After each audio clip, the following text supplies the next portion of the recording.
নমস্কাৰ এভৰিৱান, কি খবৰ আপোনালোকৰ? মই ডলিয়ে পুনৰবাৰ আজি আৰু এটা নতুন ৰেচিপি লৈ আহিছোঁ আপোনালোকৰ মাজলৈ। ভাল লাগিলে লাইক কমেণ্ট ছাবস্ক্ৰাইব কৰি দিব আৰু ভিডিঅ'টো শেষলৈ চাই থাকিব।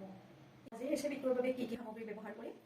এয়া হৈছে পিঁয়াজৰ পাত, পালেং শাক, গাজৰ লৈছোঁ এটা, বিলাহী লৈছোঁ এটা, বিট লৈছোঁ এটা, ধনিয়া লৈছোঁ, জলকীয়া 4টা লৈছোঁ, কেপচিকাম লৈছোঁ এটা, পিঁয়াজ আৰু আলু এটা। লগতে লৈছোঁ নিমখ, হালধি, লাল মিৰ্চ, কালা নমক, লগতে শুকান জলকীয়াৰ 3টা পুৰি লৈছোঁ।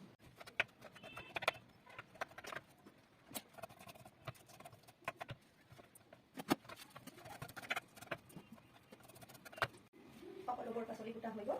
এতিয়া মই ধুনীয়াকৈ সানি লওঁ, ভালকৈ মিহলাই লওঁ বস্তুখিনি।